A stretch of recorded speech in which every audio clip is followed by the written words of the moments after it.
अक्सर जब हम किसी राज्य के चुनावों की बात करते हैं तो दिमाग में क्या आता है?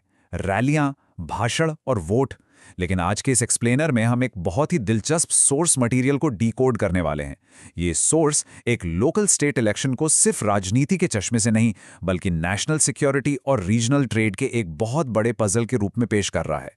यानी एक चुनावी रणभूमि एक बड़े जियोपॉलिटिकल खेल का हिस्सा है ना कमाल की बात? चलिए गहराई से समझते हैं। सोर्स की शुरुआत ही एक बड़ी दिलचस्प राजनीतिक घटना से होती है। भारत के गृह मंत्री अमित शाह एक स्टेट इलेक्शन कैंपेन के लिए पूरे 15 दिनों तक वहां रुकते हैं।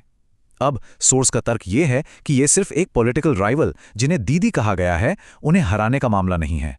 15 दिन एक बहुत लंबा समय होता है।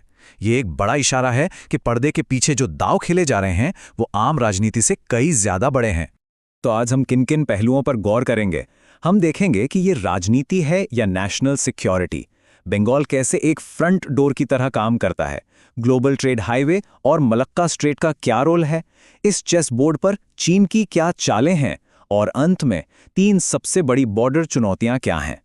तो आइए सबसे पहले इस सवाल पर आते हैं कि ये सिर्फ राजनीति है या नेशनल सिक्योरिटी।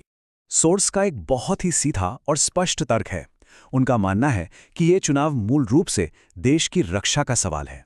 जैसा कि ये कोटेशन कहता है, वेस्ट बंगाल अब नेशनल सिक्योरिटी का इशू बनता जा रहा है। मतलब हमें इस पॉलिटिकल कैंपेन को सिर्फ सत्ता की लड़ाई के तौर पर नहीं देखना चाहिए। सोर्स के मुताबिक असली चिंता देश की सीमाओं को सुरक्षित रखने की है। और सीमाओं की इसी सुरक्षा को समझने के लिए अब हम बंगाल को एक रणनीतिक फ्रंट डोर यानी मुख्य दरवाजे के रूप में देखेंगे। अगर हम नक्शे पर नजर डालें तो इस क्षेत्र पर एक दोहरा दबाव साफ दिखाई देता है। एक तरफ है अस्थिर सरकार वाला बांग्लादेश और दूसरी तरफ है बेहद स्ट्रेटेजिक बंगाल की खाड़ी। इसे ऐसे समझिए जैसे आपका घर हो, जिसका एक आंगन अशांत है और दूसरी तरफ एक खुला समंदर है जहां से कोई भी आ सकता है। इसीलिए इस पर पैनी नजर रखना इतना क्रूशल हो जाता है। यही वो स्थिति है जो इस पूरे इलाके को देश की रक्षा का मुख्य दरवाजा बनाती है। अब यहां से बात थोड़ी और बड़ी हो जाती है। बात करते हैं ट्रेड हाईवे और मलक्का स्ट्रेट की। सोर्स बंगाल की खाड़ी को पूरी इंडो पैसिफिक की फ्रंट लाइन मानता है। क्यों? क्योंकि ये मलक्का स्ट्रेट तक पहुंचने का एक बेहद अहम रास्ता है। मलक्का स्ट्रेट बेसिकली हिंद महासागर को बड़े इंडो पैसिफिक रीजन से जोड़ता है। इसे आप दुनिया के सबसे बड़े और बिजी टोल गेट की तरह इमेजिन कर सकते हैं। दुनिया भर का भारी भरकम व्यापारिक ट्रैफिक यहीं से गुजरता है। तो सीधी सी बात है, जो भी इस हाईवे के आसपास मजबूत होगा, ग्लोबल ट्रेड पर उसका एक बहुत बड़ा होल्ड होगा। और जब बात ग्लोबल ट्रेड पर होल्ड की आती है तो चेसबोर्ड पर चीन की चालों को नजरअंदाज नहीं किया जा सकता। सोर्स के अनुसार चीन इस ट्रेड रूट की स्ट्रैटेजिक अहमियत को बहुत अच्छी तरह समझता है। इसी वजह से वो पड़ोस में यानी बांग्लादेश के चटगांव और मोंगला जैसे बंदरगाहों में हेवी इन्वेस्टमेंट कर रहा है, इंफ्रास्ट्रक्चर डेवलप कर रहा है। सोर्स का दावा है कि यह सिर्फ एक देश की मदद या बुनियादी ढांचे का विकास नहीं है, इसे इस बड़े व्यापारिक राजमार्ग के पास चेकपोस्ट बनाने की एक स्ट्रैटेजिक तैयारी के तौर पर पेश किया गया है।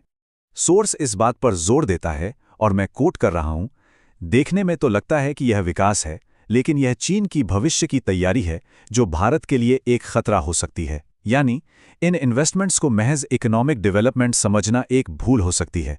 सोर्स इन्हें एक बहुत बड़े रणनीतिक चेस बोर्ड पर चली गई सोची समझी चालें मानता है, जिनका मकसद इस पूरे इलाके को घेरना है।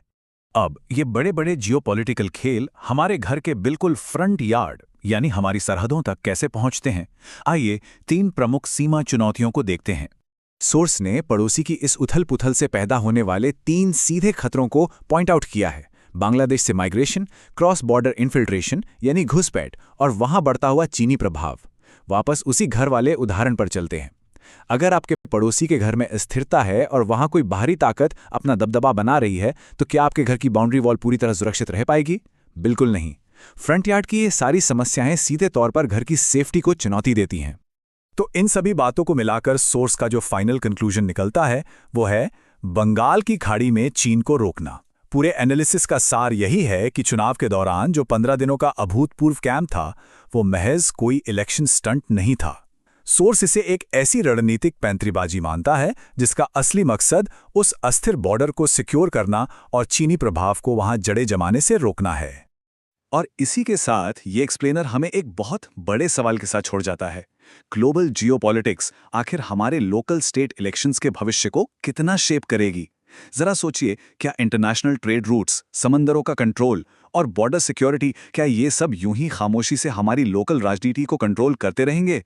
क्या भविष्य के चुनाव सिर्फ बिजली पानी जैसे मुद्दों पर लड़े जाएंगे, या फिर ग्लोबल शतरंज की बिसात उन्हें भी अपने हिसाब से चलाएगी? आज के इस एक्सप्लेनर में बस इतना ही। इस थॉट प्रोवोकिंग सवाल पे जरूर विचार कीजिएगा।